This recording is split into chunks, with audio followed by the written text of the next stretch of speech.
That's better. Yeah. From time to time, I have bad dreams. It's repeatedly. Uh-huh. Well, I'm not expecting that I'm gonna have a bad dream again, but it just happened. yeah, well, And kind of do your best to clear your mind. I know that's Think what happy thoughts before you go to sleep, at least peaceful I thoughts. have a good thought. I'm not dreaming about Yeah, but you got to remember I'm sometimes. going out today Yeah, but you this could be day, falling. and You could be falling asleep. I'm going to plant my seeds. Yeah, but you don't understand. Even if you're falling asleep with good intentions, if your TV's on in the background and you're listening to a story or something, your brain subconscious is picking up on that. And if it was a disaster story, your brain's going to listen to that while you're sleeping, and you're going to think, oh, it's like it's sort of reaching out to your brain while you're. Well, That can make you have. Remember, for how many years I seeing a counselor. Remember, sometimes you came with me. Mm-hmm. Um, Well, but then before they don't know what's wrong with me. Later on, the expert mm-hmm. diagnosed me to have complex post-traumatic stress disorder. Mm-hmm. Yep. So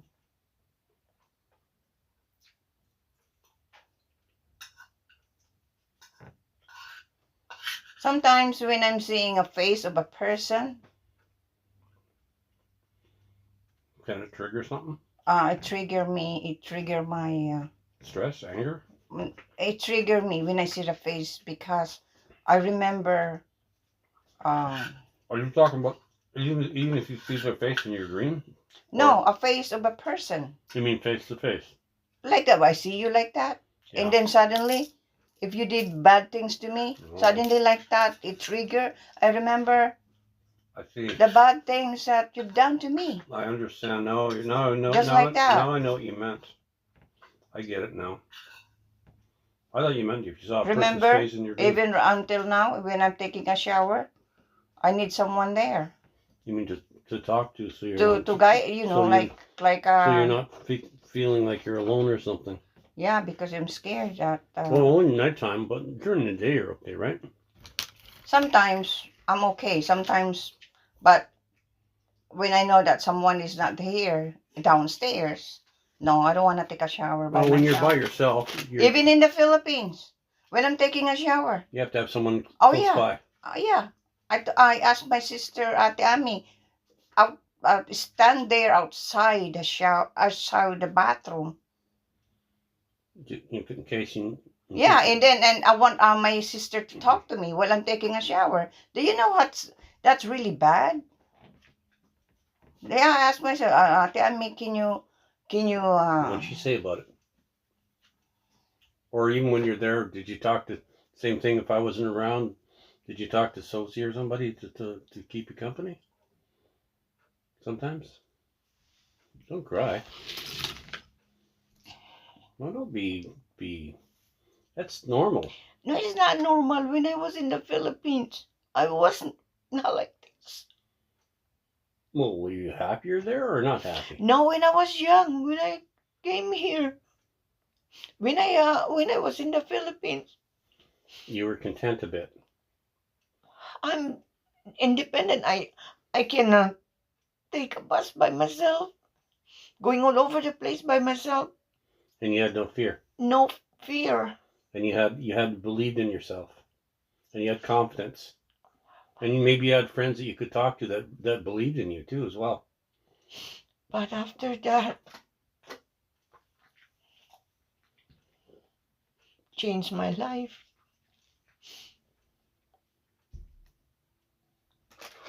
I'm gonna Get more snacks while I'm listening. I'm gonna eat some more. And then I gotta get back going out there in a little while, but I'm gonna keep talking to you till you've had a chance to relax your brain a bit. How many times I have to check the door? You're safe and secure. I know. Sometimes I go upstairs and make sure the door is closed. You mean the door's locked in the outside and stuff? No, in the front door. That's what I mean. Outside doors, front doors and stuff. Yeah. And then I have to check the door. I know. Here. I get it. I understand. And then when I'm closing my door, I get up a few times to check my door, make sure it's locked. I know. Well, that's true enough. Well, that makes sense because you can't be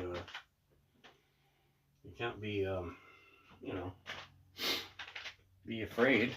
Because I'm okay with leaving my door unlocked because I'm not worried about it. Because you don't know what I went through a long time ago. Well, trust me, I've had my share of a lot of things. I never had a normal life. For Well, how many life years? is, yeah, but you're still making the best of what you got, right? You're still okay. You're still going to be fine. You don't need to worry about it too much. Truth is you're going to be okay. And you got to kind of believe in yourself a bit too, you know. Life isn't perfect, right? My life isn't perfect, and I know it could be a lot better, to be honest with you. Now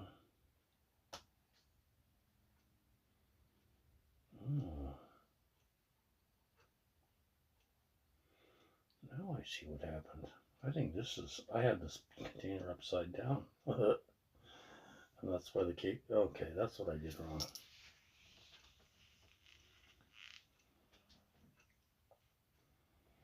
Yeah, well.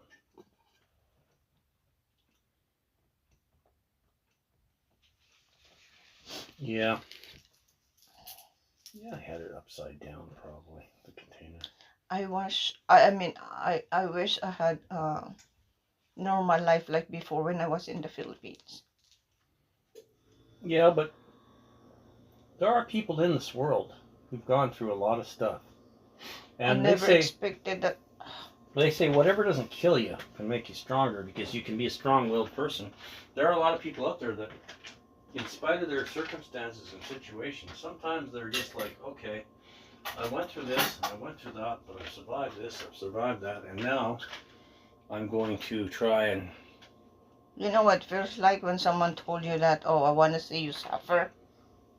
Well, no, I mean, I said, why are you treating me like this while you maltreated me? And the answer was,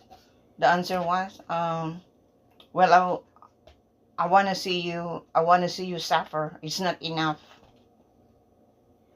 Yeah, well, that just shows how much they love you. And that's if they don't love you, then they just told you. When you heard that, the first thing you should think, okay, fine. Then you just walk away, go leave them, lock yourself in your room, and when they're gone, you just take off and just go on your own and say to hell with it. Don't worry about other people's BS. And that's what you gotta do. You know, that's what you have to do. I wish I had the strength to run away a long time ago. Yeah, you could have just said, oh, the heck. I mean, like, if it was me and someone said that to me, I'd say, okay. Oh, I see, okay. Then I'll just close my door in the room. And then all I do is just grab what I need late at night. But when I was thinking about that. No, listen to me. But listen, I was thinking about that. Then I said, where I'm going to go? I don't have other family here. Yeah, well, that's what you No thought. place to go. No, Sam. because I don't know the law long time ago. I was too naive. You could have also, if you would have known me, you could have. Oh, how come you didn't tell me that I supposed to apply for, apply for Canadian citizen? Well, I didn't even know much about that See? myself. I mean, a person. It's been a long time. A person that comes to Canada, like well, you're born and raised here. I don't know all the physical laws about that. If I didn't know. Yeah, but I'm saying if you. If I seen the pamphlets. Yeah, but I will not know that I have to apply for Canadian citizen because nobody told me that. Yeah, but the point I'm trying to make though, simple as it is that when I seen the paper, the pamphlets of how to become a Canadian citizen, when I look at it while she's throwing garbage, I said, "Oh, what's that?" I'm trying to grab it, and I wanna get it and wanna read it. And she said, "Oh, that's garbage." They take it and rip it up in front of you. She grab it from my hand. She said, "Oh, that's garbage." So when she asked me to pick up the medicine from one of her borders, so I was standing there and waiting for the ride, and when I kept looking like that, and then, oh, I seen it. There's a pamphlet there, how to become Canadian citizen. So I just curious, and then when I look around, all those pamphlets there that is standing there, it's in the wall. Oh, you mean when you're in an office place? Yeah, in waiting. So you decide to grab one. And then I see so many pamphlets there about that how to become a Canadian citizen. So I grab it. And put one in your purse. And put it in my purse, and then when we return to Vancouver, and I ask you to read it, and then ask the number. I ask you to call the number, and then they talk. You talk to that person, and then they told you that I need to apply for Canadian citizenship. Oh. We did that. And then we went to the office to get this book. Yeah, and then I help you study. Yeah. And you asked for 1,000 questions, and we said about for here's the question. Yeah, I help you study for a long time, and then you learn. Yeah. About Canada. Exactly. And then after that, I was interviewed and I passed, and then I went for my taking oath. Yeah, I know, but see, that was a long time ago. Yeah, that was a long time. Yeah, what I'm saying is they have. Do you know they have it better now because you can do it online. Do you know that I supposed to apply. Listen, I supposed to apply for the Canadian citizen after 3 years. No, before 3 years. Yeah, exactly. And then I took 5 years. So if you didn't do that, you would have been considered an illegal immigrant. Seems like God. It seems like God lead me. Yeah, I know. But to see that. Yeah, but words. Pamphlet. Here's the point I'm trying to make. If you were in that situation, you didn't know any better. And if you were here as what they known as illegal immigrant, where you've been here, if your passport expires, someone could cause trouble for you and have you kicked out of the country. I'm already immigrant, landed immigrant, but I didn't know that I'm gonna apply for Canadian citizen to be a Canadian. Yeah. But nobody told me that. Mm-hmm. Well. So God led me to see the pamphlets, because if I didn't see the pamphlets, I'm gonna be here in Canada for many 4 years. Before I didn't even know. Before you know it. I didn't know that I have to apply for Canadian citizen. You know that? That's cruel. It's better that's cruel. When you're born and raised here, or you start off here. Do you know that's cruel? When you're born and raised here. That nobody told you that you have to apply for Canadian citizens here. Yeah, but the point is when you're born and raised here, you don't have to ask all those questions. It's natural. It's a natural. I'm not talking about that natural born here. When you come over here, and if you're I'm talking about landed immigrant, permanent residents. You have to apply Canadian citizen.